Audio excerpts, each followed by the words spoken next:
Well, thank you for the opportunity. And this is the 2024 supplemental budget. And this is the same budget, no changes than the budget that I presented to you 4 months ago at the beginning of August.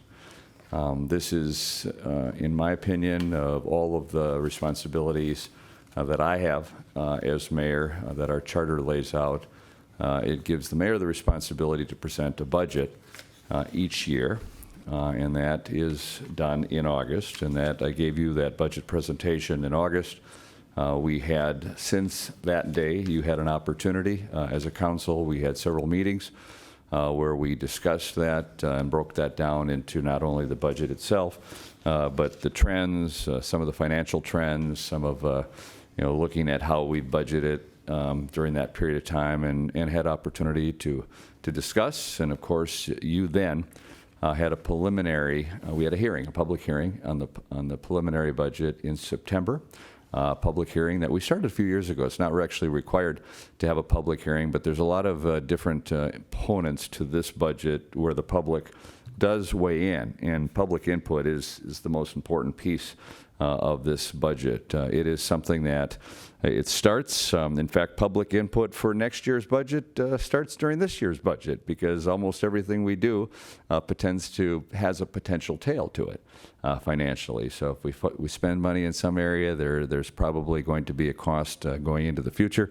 And if we don't in some areas, there may be a cost going into the future. So it's important that we take that input. We've done that, as I mentioned, through the hearings, through the information immediately is put on the website.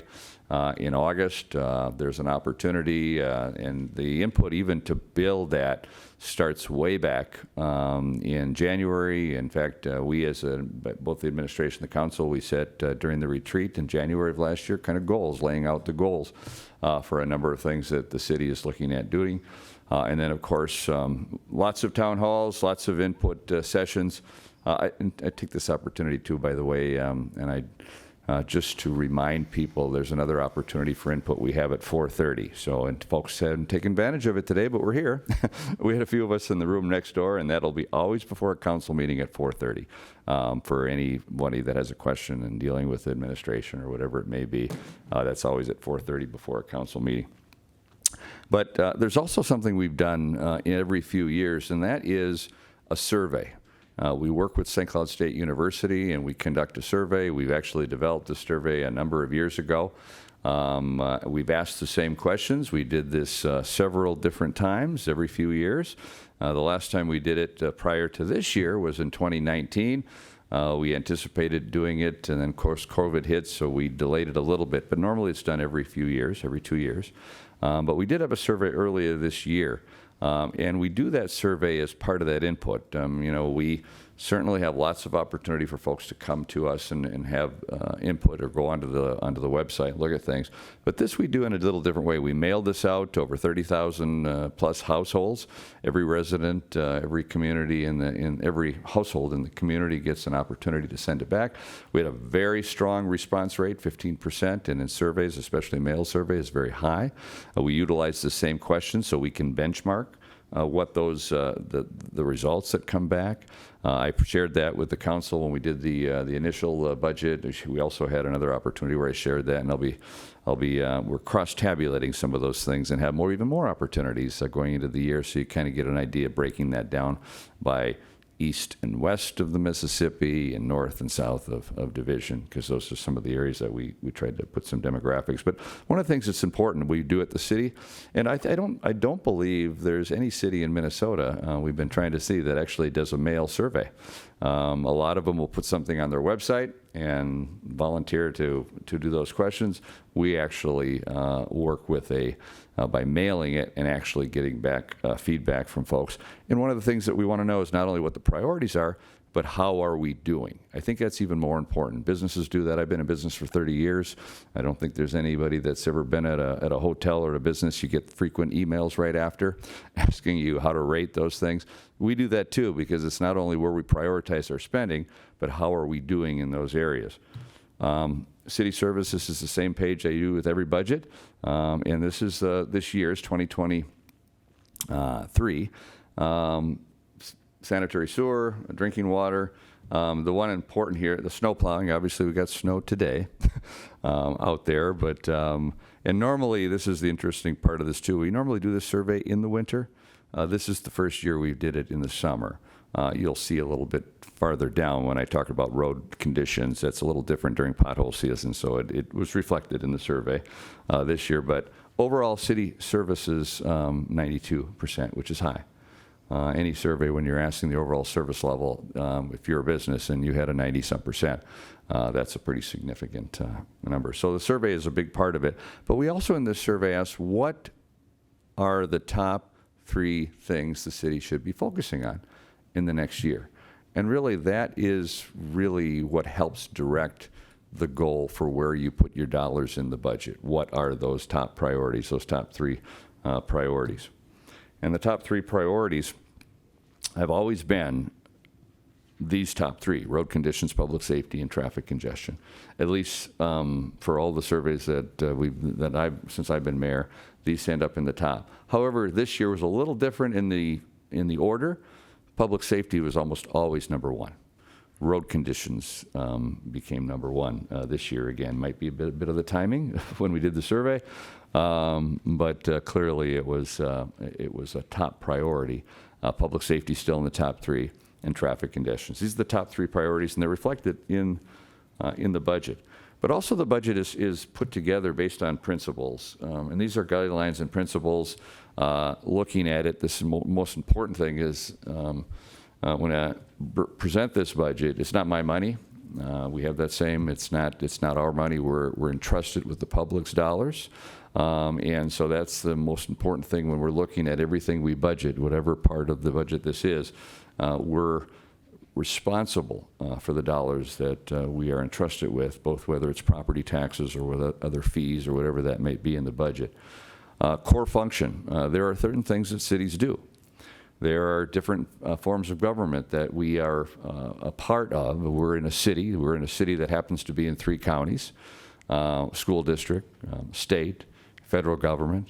There's always an expectation, I think, especially if you have access, that it may be something that this is the city's role, but it's not always the same role. Different governments have different responsibilities with dollars, and also have different lanes. And it's important. I was told by someone, it should always stay in your lane when it comes to looking at budgets. And not all cities operate this way. A lot of cities will do things that may be a responsibility of the state. They make that determination, or maybe a federal responsibility, or maybe a private sector responsibility. I believe strongly if you focus on the core responsibilities, public safety and infrastructure, you're able to put the resources into those core responsibilities. When you start going beyond and outside of that core, there's only so many dollars that we're able to provide, and so the more you deviate from those core, the less you have to put for your core. And especially, it's not only the core that what I believe is the core function of a city. We're told by the residents that we represent, based on the survey that we've done, these are the core: public safety, infrastructure. Capturing the growth of the tax base and fees, and this is something that in this budget, as far as the property tax supported budget, there's no increase in any fees in this budget. We get to the enterprise budget at the next meeting, a little different. Those are actually enterprise fee driven budgets. In this budget, there's no additional fees, but we also make sure that when we do have fees, that they cover the cost of what they are intended for. We don't charge a fee in one area. For example, we wouldn't charge a fee in dog licenses, for example, and then hire people to plow the roads with those dollars. Fees have to be utilized for what they're used for. Great example, when I talk about dog licenses, we don't charge enough of a fee to actually cover animal control. So there also are things that are done through the general budget that go beyond the fee that are based on a greater good for the community. Animal control is important, whether I have a pet or not. Animal control is important for the neighborhood. So those are some things that help subsidize. But the fee, in the case there, covers part of it. But in most cases, if a fee can cover the whole cost, that's what we should do. As I mentioned earlier, we're looking at doing a fee study going into this next year for the 2025 budget, both in the enterprise funds and in this fee. We haven't done a fee study in a while, but we want to do a fee study to make sure that are we charging an adequate amount to cover those costs, too much, too little, but that study will help us determine next year's 2025 budget based on where those fees should be. And then we also look at leveraging private and non-city resources, and we do a really good job of doing that, working with nonprofits, working with our federal, our state partners, our county partners.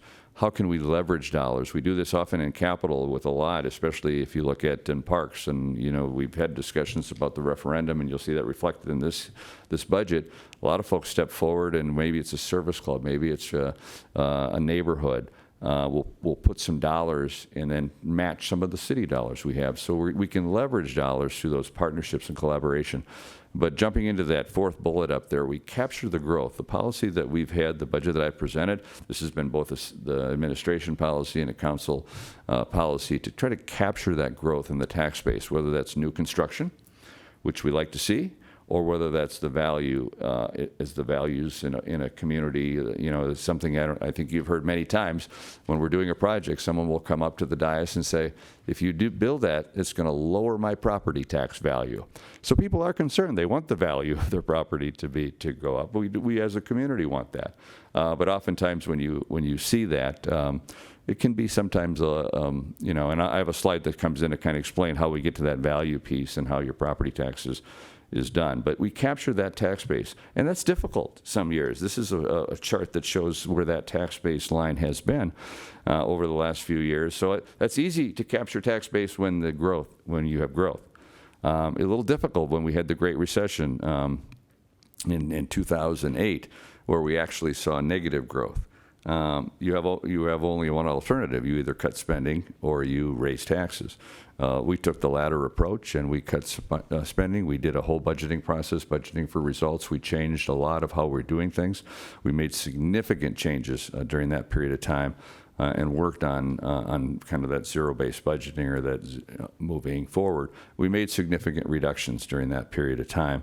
And we're able to sustain them going forward. Still keeping the quality of service based on the surveys we do, but making those reductions. Now, as we see that coming back, we have a value, of course, not as great as last year, but I think for most folks, they would appreciate that.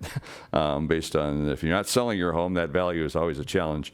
But capturing that growth is an important way of doing that. This is the preliminary 2024 tax levy, again, that you'll have an opportunity we're holding the public hearing tonight on that portion. And this is really, that tax levy. So this is the property tax that we collect with that levy, 2023, 2024, and that percent of change. Again, that percent in change is capturing that growth, with the exception of one item. And if you look on this item, and that's the park referendum bonds. As you can see, there obviously weren't any in 2023, and the voters approved that on the last ballot question. That is reflected in this budget going forward.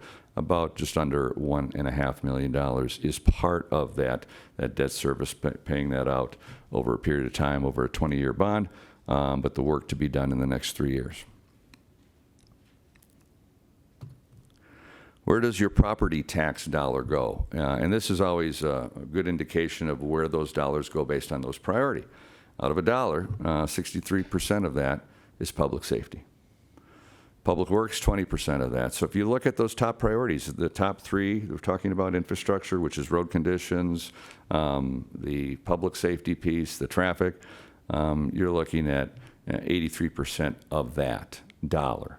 83 cents on a dollar is going to those priorities that people are asking us to put those dollars. If you actually took a piece of that sliver of that 3% in information technology, a lot of that is also part of IT. So it's a pretty significant portion of that. Of your property tax dollars, it's going to the priorities. Again, focusing on what the voters and the community that we represent want, and also focusing on what those core responsibilities are. If you were to actually write a check, and I think this is even a better chart that kind of gives you an idea. If you were to write a check on a monthly basis, an average home, and this is broken down to what an average home value is annual property tax, and that average priced home in St. Cloud is about $233,600. What that monthly payment would be about $100. And if you look up that $100, you'd be paying, you look at the $86 just for that infrastructure and public safety piece, and then you put the park, recreation, and library, again, part of that referendum and the part of that infrastructure the voters approved, you're at close to 95 cents of that dollar going to those priorities. And I don't know about most of you, but this is less than half of my cable bill on a monthly basis if you take cable, phone, and internet. So a pretty good, if you're looking at your roads, you're looking at your public safety, you're looking at your library and all your parks, that's a pretty good value compared to what you're paying. And that also is important, and I talk about this writing this check, and I talk about the average home value, the annual property tax rate. But every year, those of you on the council and those of you who are watching this know that it's important to show an example, and I think I'm a strong advocate of transparency.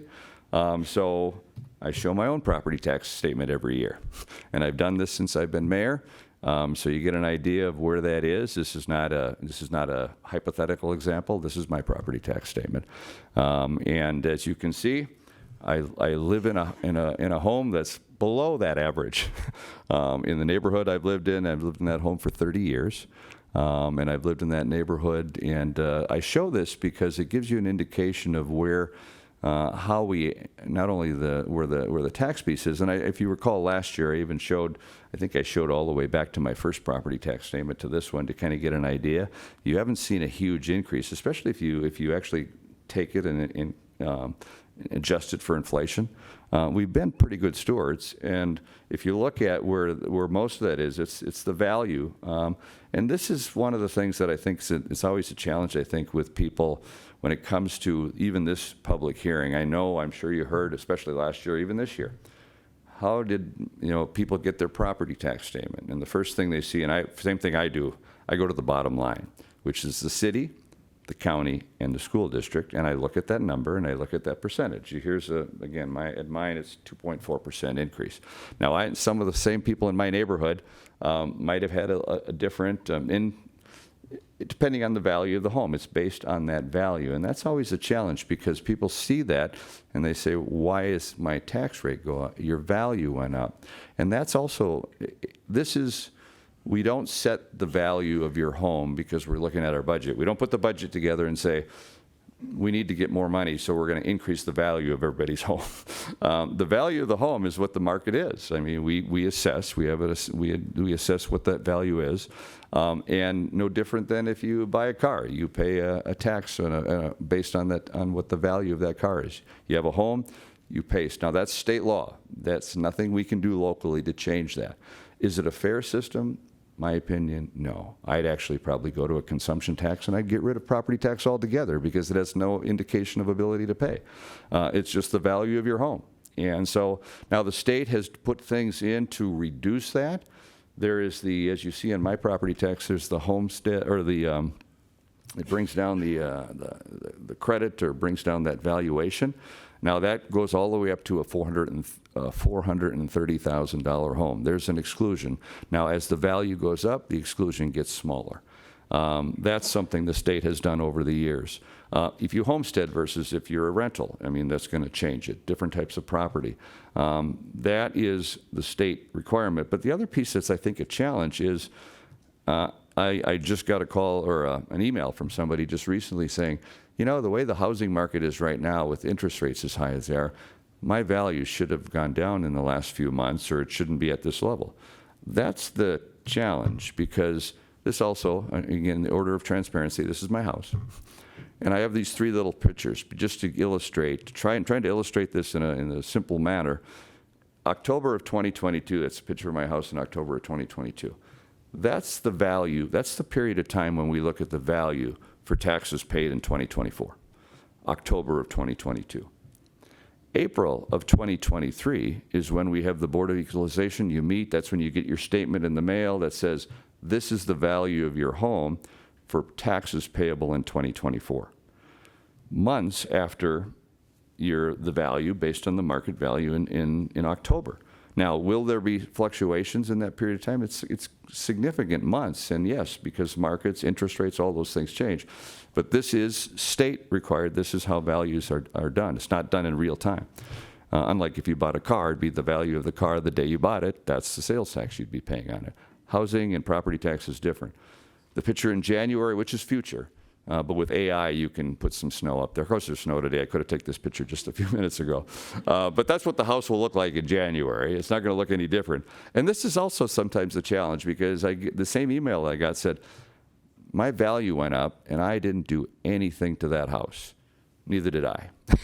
This is October of 2022, 23, 24. In fact, you can go back 30 years and I did very little during that period of time. But that value goes up because that's what the market will dictate, is they value your property. That's how we set property taxes.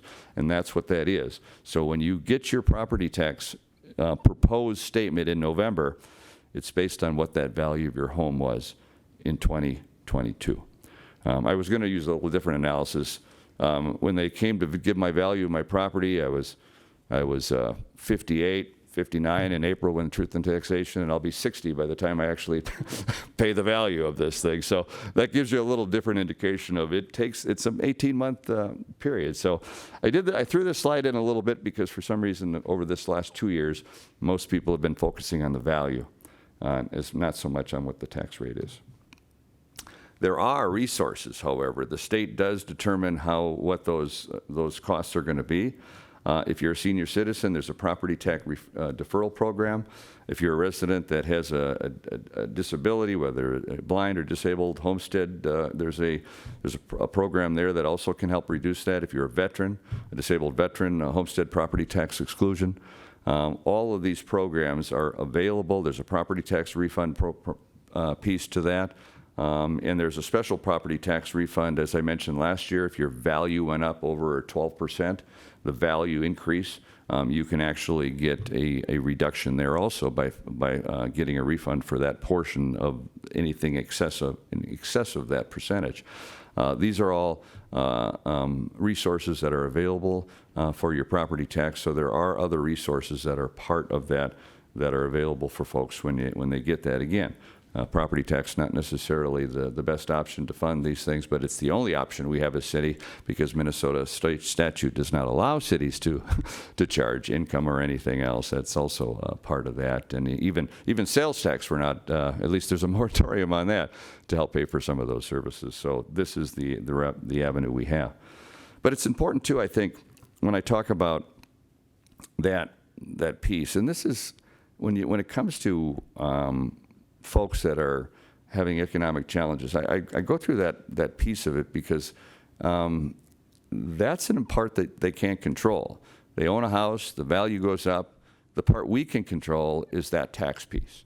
You know, some folks are just on the edge of being able to live in their house because of that value going up and that tax burden. So it's important to be cognizant of that when you're looking at, the whole issue that we have many discussions on those that are experiencing homelessness. Some people are just on the edge of that.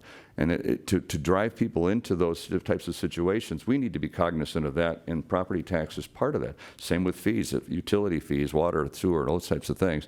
It's important. If you look at this, these are two lines. This gives you the state average and St. Cloud's average. So we've been cognizant of that. In fact, if you go all the way back to 2009, those were much closer.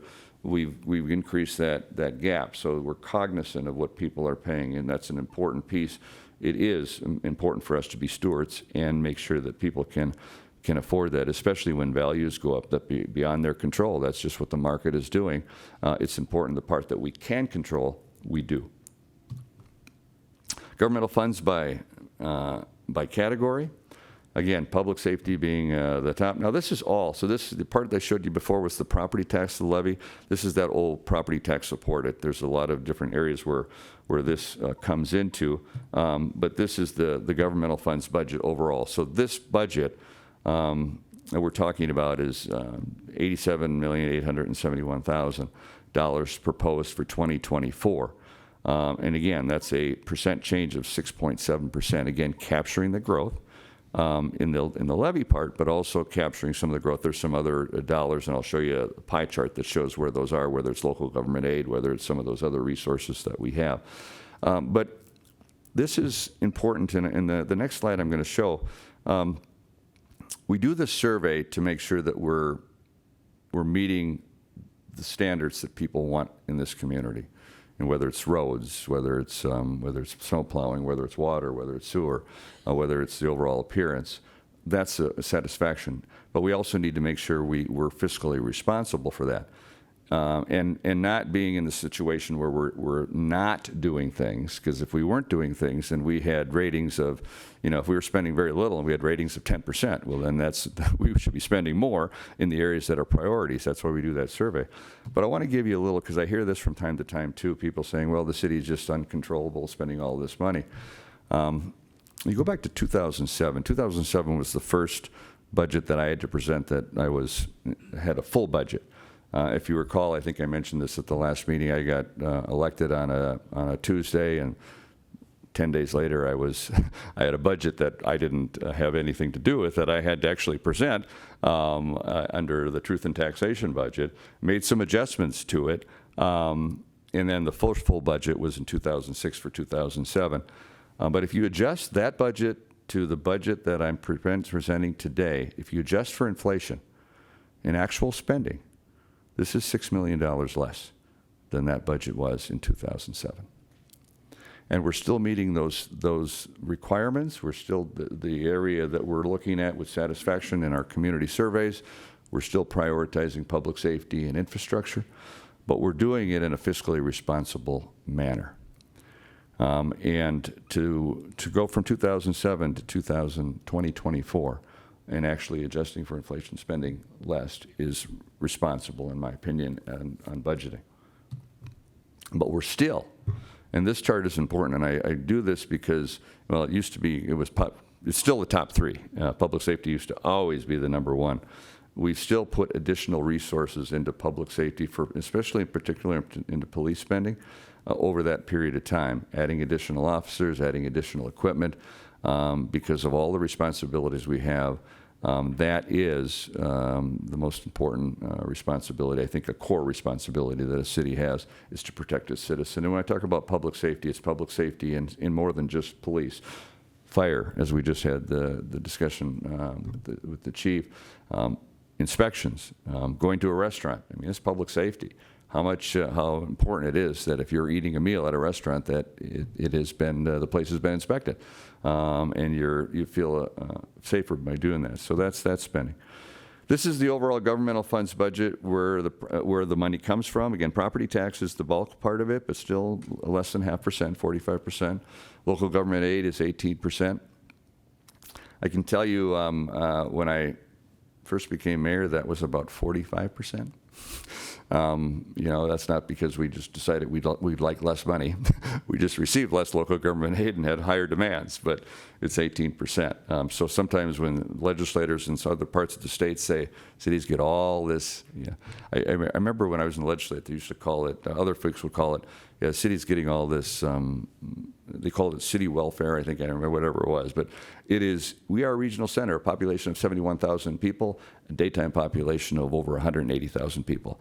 There are service demands, and especially in public safety and infrastructure, that should not be borne by the property taxpayer. That's why we have some of these other revenue sources, including local government aid. Where the money goes, public safety, public works, that's the bulk of it. Again, those priorities that we talked about before, those top three priorities. And you look at debt service, when you look at the debt service at 14%, most of the debt service is in public works, road projects that we're doing, capital projects, so most of that you're going to see in those two top priorities also. Highlights between the 23 and 2024, again, keeping the tax rate flat, capturing the growth, so the tax rate is flat. No fee increases in this budget, and the property tax supported. And again, as last year, adding police officers and firefighters this year, adding a community service officer in the police department and a deputy fire chief in fire. I threw this slide because I added one thing in that wasn't in that previous one. This also gives you the 17, 19, and 23, the last surveys we did, so you can kind of compare those areas.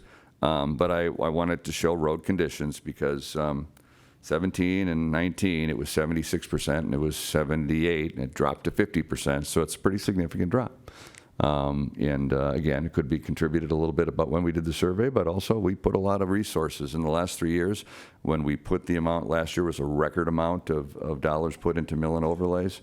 And this year, we're increasing those the last 3 years. If you take the last 3 years in a row, we put more money into roads than we probably in the last 30 years in reconstruction, mill and overlays in those areas. So clearly a priority, and we've made it a priority based on that feedback we've received.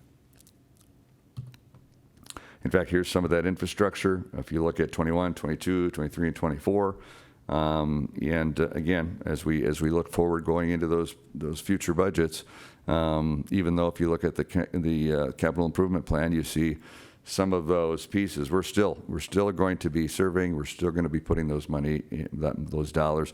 We're just, when we look out 5 years, we're just focusing a little bit more on our partners at the state and at the federal level, because the more we do there, the less we have to do from the property tax piece. The more we can get federal and state dollars, which are our tax dollars, the less we have to deviate from those other priorities, public safety being one. Road surface improvements, again, this gives you, as I mentioned, the mill and overlays, and in the blue, really that reconstruct areas, and you can see we're getting back and adding into those reconstructed projects back at a level that we were before, but mill and overlays are still high. And this gives you a better idea of where all of that is. It's not just in one area. It is all over the city, making sure that we put those dollars into the right places in mill and overlays based on the action you took at the last meeting. Hopefully, we'll be able to add even more, 25% more, if all goes well, moving forward some of those priorities in mill and overlays going into the future. So with that, I will stop, and Mr. President, thank you for the opportunity, and I want to also take this opportunity to thank our staff, in particular finance. Deanna Fa, who is, and her team have numerous awards every single year. There's not been a year where they haven't received an award on the financing piece of it. But I also, you really, if you look at this budget too, and probably one of the biggest tests. Now, in this budget, we've had discussions before. We again try to keep that levy. We keep the levy flat, but sometimes you have to do in your own budget. You utilize some of the reserves. We had that discussion, I think, a little bit the last time. But even with this budget, because this budget was presented, if you remember when we had we issued bonds this year. And one of the things that the bond house looks at is what your budget is, and knowing that we were using reserves, knowing the spending that we were doing this year, we maintained really still a strong AA+ bond rating. So even taking into the account the discussion we had about the reserves, because that was mentioned at that meeting. So it is a prudent use. And the budget overall has been reflective. When the state and federal government during the last several years actually seen a downgrade in their bond rating, we had 2 increases. If you look at that period of time from 2007 to 2024, 2 increases in our bond rating, and sustained strong. In fact, that was and that last bond call was that part of it. So it's thanks to a lot of the folks, and I want to recognize not only finance but all of our folks, the folks that you see here around this table, that put a lot of their effort, and the teams that they lead are really, I can tell you, we have the best of the best and the brightest. We hire people who are smart and understand, but they also have a real strong commitment to the community they serve. they're servants, they're public servants, and they are reflected in the quality, and the bond rating we have is really because of the leadership that we have for the city. So with that, I will turn it back to you, Council President Gerger, and to open it up to the public here. Thank you, Mayor Kleis, for that presentation.